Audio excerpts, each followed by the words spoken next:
السلام علیکم ورحمۃ اللہ وبرکاتہ۔ وعلیکم السلام ورحمۃ اللہ۔ امید کہ سب بخیر و عافیت ہوں گے، اور آتے آتے میں آپ کے سامنے ایک انتہائی افسوسناک خبر سنانا چاہتا ہوں کہ ابھی ہمارے درمیان ایک بہت بڑی علمی شخصیت کا نقصان ہوا ہے، اور بہت ہی علمی خسارہ۔ میری مراد فضیلت الشیخ دکتور کے نور محمد عمری مدنی حفیظہ اللہ جو تھے۔ کل رات تک ان کی خبریں آ رہی تھی کہ وہ بیمار ہیں، اور ابھی خبر آئی کہ ان کا انتقال ہو گیا۔ اللہ مغفرت فرمائے، اللہم اغفر لہ ورحمہ وعافیہ واعف عنہ واکرم نزلہ ووسع مدخلہ وابدلہ دارا خیرا من دارہ واہلا خیرا من اہلہ وزوجا خیرا من زوجہ واغسل بالماء والثلج والبرد ونقی من الخطایا کما نقیت الثوب الابیض من الدنس۔ واقعی بہت بڑا علمی خسارہ ہے، بہت بڑی شخصیت تھی ہمارے جنوب ہند کی، ایک علمی مرجع تھے آپ، اور کئی ایک اداروں کے آپ ذمہ دار بھی تھے، اور بڑے کافی خوش اخلاق اور بہت سنجیدہ مزاج، اور علم میں ایک سمندر تھے، علم کا ایک سمندر تھے الحمدللہ۔ حقیقت میں جب آپ کی موت کی خبر سنا تو مجھے ایسے لگا کہ وہ حدیث اللہ کے نبی صلی اللہ علیہ وسلم نے جیسے فرمایا تھا کہ ان اللہ لا يقبض العلم، کہ اللہ تعالیٰ علم کو نہیں لیتا ہے، ولیکن يقبض العلم بقبض العلماء، اللہ تعالیٰ علم کو اٹھا لیتا ہے علماء کے اٹھانے سے۔ آج ایک ایک کر کے اچھے اچھے علماء ہمارے درمیان سے رخصت ہو رہے ہیں، اور جاہل لوگ جو دین کے نام پر دین کا ٹھیکہ لے کر لوگوں کو گمراہ کر رہے ہیں، علماء کی قدر نہیں ہے اور اہل علم کی قدر نہیں ہے، اور غیر عالموں کو جو میڈیا پر کچھ بک لیتے ہیں ان کو اپنا عالم سمجھ لینا، اپنا آئیڈیل سمجھ لینا، یہ مسلمانوں کی نادانی اور غلط فہمی ہے۔ میں سمجھتا ہوں شاید بہت سے لوگ آپ سے واقف بھی تھے اور بہت سے لوگ ناواقف بھی تھے دکتور کے سے۔ بہت بڑی علمی شخصیت تھی، بہت بڑی علمی شخصیت تھی، اور بہت ہی کئی کتابوں کے مؤلف ہیں، بہت سی ماشاءاللہ، جتنی بھی تعریف کی جائے کم ہے۔ اللہ تعالیٰ ان تمام چیزوں کو ان کے لیے میزان حسنات میں اضافہ فرمائے، ثواب جاریہ بنائے، اور جو کچھ انہوں نے دین کی خدمت کی اللہ تعالیٰ اس کو قبول فرمائے۔ برکیف علماء ہیں، ان کے حق میں تو ہمارا یہ حق بنتا ہے دعائے مغفرت کرنا۔ ہم عام آدمی کسی سیاسی پولیٹیکل لیڈر یا کوئی فلم انڈسٹری سے اگر ریلیٹڈ ہوتا تو اس کی خبر آن کی آن میں لاکھوں لوگوں تک پہنچ جاتی، اور لوگ اس پر افسوس بھی کرتے۔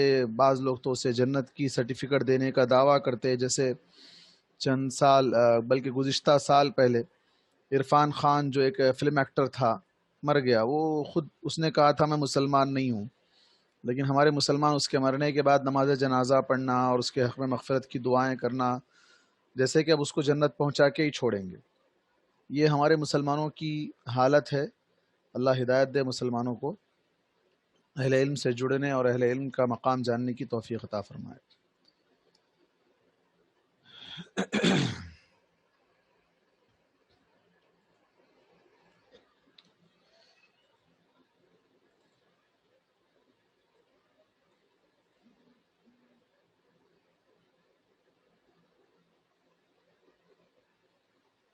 گزشتہ درس میں ہم نوح علیہ السلام کے تعلق سے بات چل رہی تھی، اور آیت نمبر 44 تک تفسیر ہو چکی تھی۔ بسم اللہ والصلاة والسلام علی رسول اللہ وبعد، فاعوذ باللہ السمیع العلیم من الشیطان الرجیم۔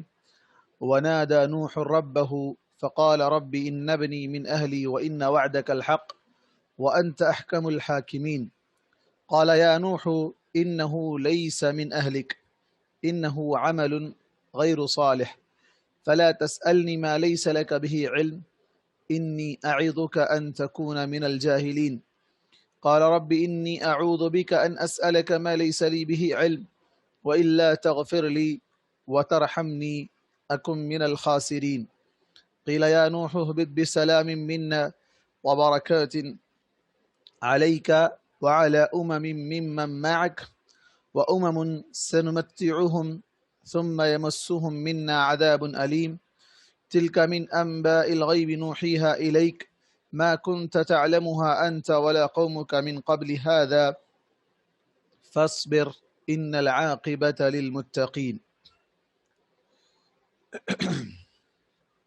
گزشتہ درس میں ہم نے تفصیل سے یہ بات جانی تھی کہ نوح علیہ السلام کو جب اللہ تبارک و تعالیٰ نے کشتی بنانے کا حکم دیا اور کشتی میں اہل ایمان اور تمام مخلوق کے ایک ایک جوڑے کو اس میں سوار کرنے کا حکم دیا، اور حکم کے مطابق نوح علیہ السلام نے کشتی بنائی، سارے لوگوں کو اس میں سوار کیا۔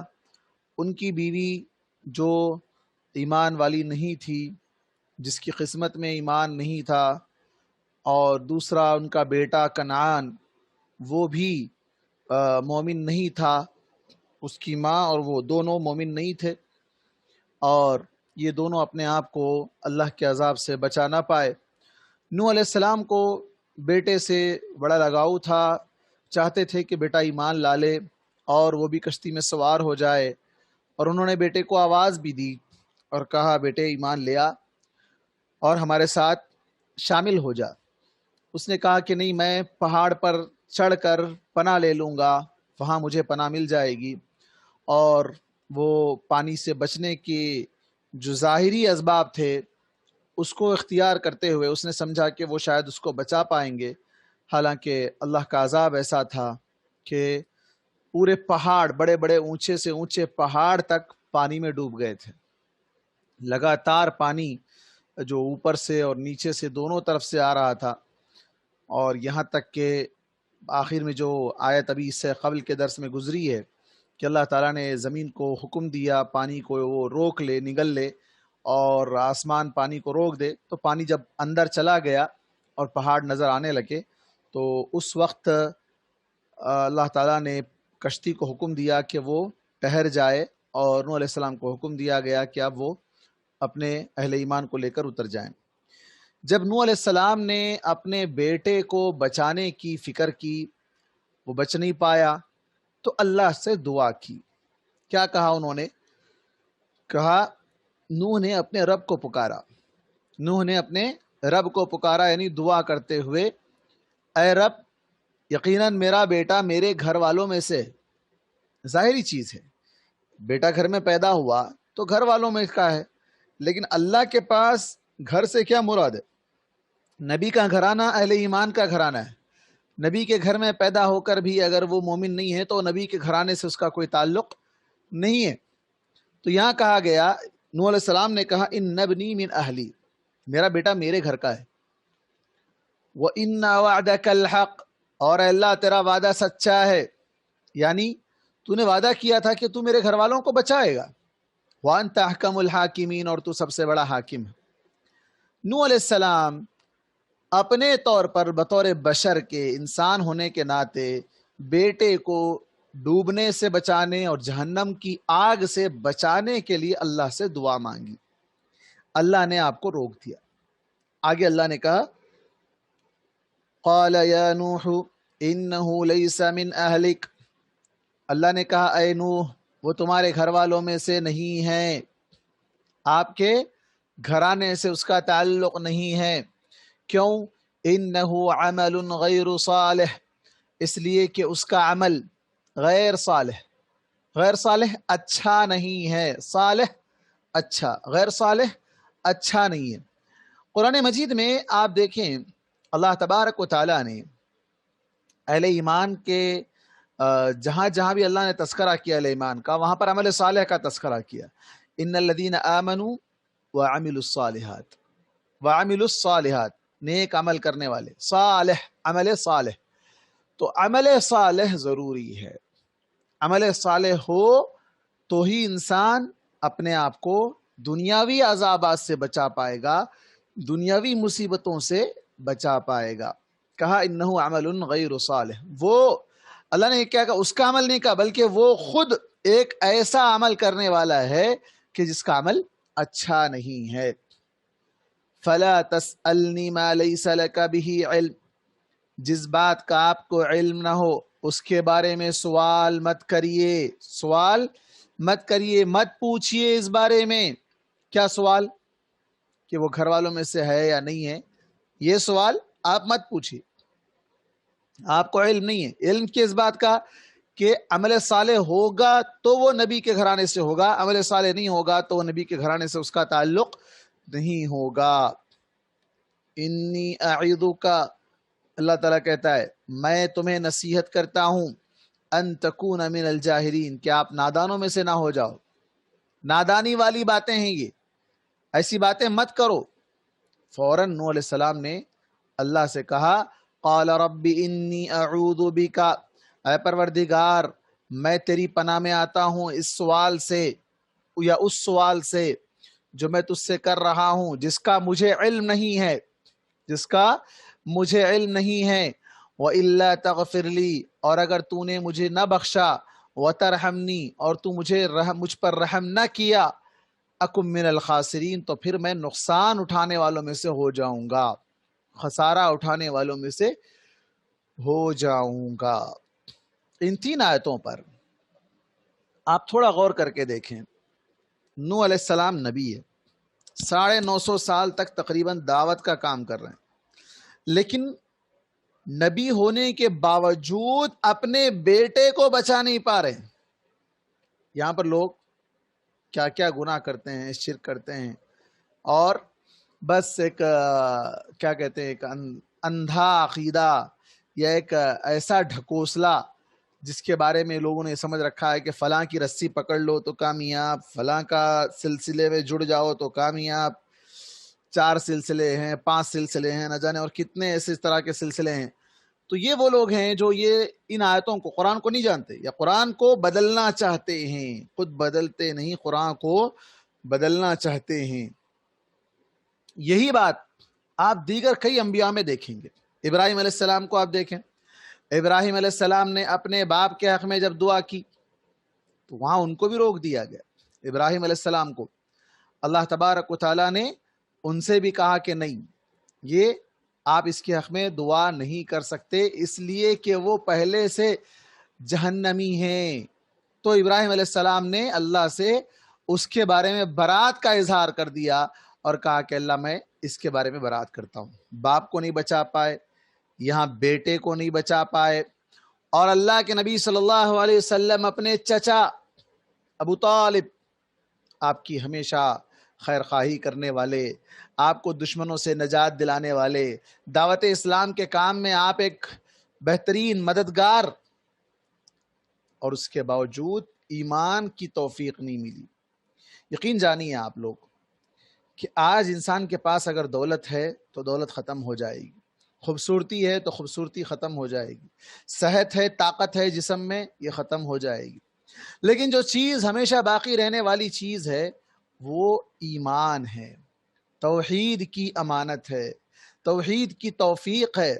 اللہ تعالیٰ جسے یہ نعمت سے نواز دے، دنیا کی کوئی نعمت بھی اس کے سامنے کام کی نہیں۔ کل قیامت کے دن کفار لوگ چاہیں گے، کیا چاہیں گے؟ کہ لو ان للذین کفروا، وہ چاہیں گے، خواہش کریں گے کہ لو ان لهم ما فی الارض جمیعا، زمین میں جتنا بھی خزانہ ہے، کتنا خزانہ ہے آپ اندازہ ہی نہیں لگا سکتے، زمین میں جتنا بھی خزانہ ہے وہ سارا خزانہ، چاہے سونا ہو، چاندی ہو، ہیرے جواہرات ہو، پیسہ ہو، پیٹرول ہو، جو بھی پیسہ، جس کی بھی ویلیو ہے، ویلیبل جتنی بھی چیزیں ہیں، وہ ساری چیزیں دے کر، اور اس جیسی ایک اور زمین، اتنی پوری زمین، پوری دنیا، یہ ہماری جو ہے گلوب اتنا جو ہمارا ہے، یہ ایک اور اس جیسا، 2 ملا کر اللہ کے حوالے کر کے اپنے آپ کو جہنم کی آگ سے بچانا چاہیں گے، اللہ تعالیٰ بولے گا نہیں، مجھے یہ نہیں چاہیے تھا۔ کیا چاہیے تھا؟ بطاقت التوحید، توحید کا ایک چھوٹا سا کارڈ، وزٹنگ کارڈ ہمارے پاس ہوتا ہے، لوگ کیا کرتے ہیں، وزٹنگ کارڈ بنا کر دیتے ہیں کسی کو، اس پہ اپنا نام، نمبر یا آکوپیشن جو بھی ہوتا ہے وہ لکھ کر دیتے ہیں۔ وہاں اللہ تبارک و تعالیٰ کے پاس ایک بندے کو لایا جائے گا جس کے گناہوں کا دفتر اگر کھولا جائے تو انسان کی نگاہ جہاں تک جائے گی، جہاں تک انسان دیکھ سکتا ہے، وہاں تک اتنا لمبا رجسٹر، یہ لمبے لمبے رجسٹر اس کے گناہوں سے بھرے پڑے ہوں گے۔ اب وہ سمجھ جائے گا کہ اب تو میرا کام ختم ہو گیا، جہنم میں جانا پکا ہے۔ لیکن اللہ تعالیٰ کہے گا کہ نہیں، اس کے پاس ایک چھوٹا سا کارڈ ہے، اس کارڈ کو لاؤ جس میں کلمہ توحید لا الہ الا اللہ محمد رسول اللہ اس پر وہ یقین رکھتا تھا، ایمان رکھتا تھا۔ وہ کارڈ بطاقت التوحید، بندہ بولے گا اے اللہ اتنے بڑے بڑے رجسٹراں، اتنے وزنی نام اعمال جو گناہوں سے بھرے پڑے ہیں، اس کے سامنے یہ ایک چھوٹا سا کارڈ، اس کی کیا حیثیت؟ اللہ تعالیٰ کہے گا کہ تجھے نہیں پتا، اس کی بہت بڑی حیثیت ہے، اس کو ہم تولتے ہیں، ویٹ کرتے ہیں، اس کا ترازو لگاتے ہیں، ترازو میں ایک طرف سارے رجسٹروں کو رکھ دیا جاتا ہے اور دوسری طرف کلمہ توحید کے اس کارڈ کو رکھا جاتا ہے، تو وہ کلمہ توحید کا پلڑا بھاری پڑ جاتا ہے۔ تو جس سے معلوم ہوتا ہے کہ اللہ تبارک و تعالیٰ کے پاس رشتے اور سلسلے، نقش بندی، چشتی، دیوبندی، سہروردی، قادری، حسینی، فلاں جتنے لوگوں نے اپنے اپنے رشتے جوڑ رکھے ہیں، سلسلے بنا رکھے ہیں، یہ سمجھ کر کہ ہم ان کے ساتھ جڑے رہیں گے تو ہم چلے جائیں گے، اللہ تعالیٰ نے سارے رشتوں کو ختم کر دیا۔ اللہ نے کہا وَاعْتَصِمُوا بِحَبْلِ اللَّهِ، ایک رشتہ اللہ سے مضبوط کر لو، اللہ کی رسی کو مضبوطی سے پکڑ لو۔ اللہ کے نبی صلی اللہ علیہ وسلم نے اپنی بیٹی فاطمہ سے کہا تھا، اپنی پھوپھی سے کہا تھا، کیا کہا تھا؟ کہ میں جو بھی کام آؤں گا تمہارے دنیا میں کام آ سکتا ہوں، اور دنیا میں بھی اتنا ہی کام آ سکتے ہیں جتنا اللہ چاہے گا۔ بسا اوقات انسان کسی انسان کو بچا نہیں پاتا، اس کی آنکھوں کے سامنے دم توڑ جائے، کچھ نہیں کر سکتا، وہ بیمار ہو جائے تو اس کو شفا نہیں دے سکتا، اسے کچھ ہو جائے تو اسے اس تکلیف سے بچا نہیں پاتا۔ پھر بھی اللہ کے نبی صلی اللہ علیہ وسلم نے کیا کہا؟ کہا کہ جو مانگنا ہے دنیا میں مانگ لو، یہاں دے دوں گا، آخرت میں تمہارے کام نہیں آؤں گا۔ نبی بیٹی سے کہہ رہے ہیں، اور یہاں پر اولیاء اللہ کا تو ایک تانتا لگا ہوا ہے، ایک سلسلہ بندھا ہوا ہے، لوگ جن کے نام پر پورا ایمان و عقیدے کو خراب کر کے رکھے ہیں اپنے۔ یا نوح علیہ السلام اپنی اس بیٹے کو نہیں بچا پائے، بیٹے کے لیے دعا کرنے پر انہیں روک دیا گیا۔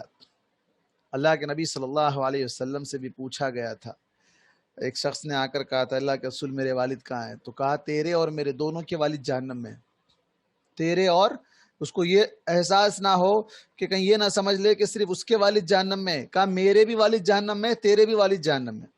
اللہ اکبر۔ یہاں بعض لوگ کیا سمجھتے ہیں اللہ کے نبی کی شان میں گستاخی، ارے گستاخی نہیں ہے، تو اللہ کے نبی نے خود کہا ہے، اللہ کے نبی صلی اللہ علیہ وسلم نے خود کہا ہے ابی و ابو کا فی النار، میرے اور تیرے دونوں کے والد جہنم میں۔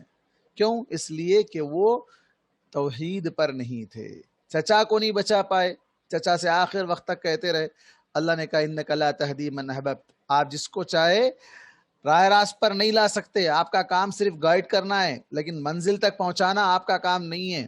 آپ بتا دو راستہ، لیکن منزل تک پہنچانے کا کام اللہ کا ہے۔ اور وہاں اللہ کے نبی صلی اللہ علیہ وسلم کی دعا سے ان کے چچا کا جہنم کا سب سے ہلکے عذاب، سب سے ہلکا عذاب، کیا ہلکا عذاب؟ جہنم میں جوتے ان کے پیروں میں جو پہنائے جائیں گے وہ آگ کے ہوں گے، اور جس کی وجہ سے ان کے دماغ ابلنے لگے گا، کھولنے لگے گا، ہانڈی پر جس طرح ابلتا ہے وہ حالت ہوگی۔ اور یہ جہنم کا سب سے لووسٹ ہلکا عذاب، سب سے کم عذاب، تو اس کے مقابلے میں دیگر عذاب کیسے ہوں گے آپ اندازہ لگائیے۔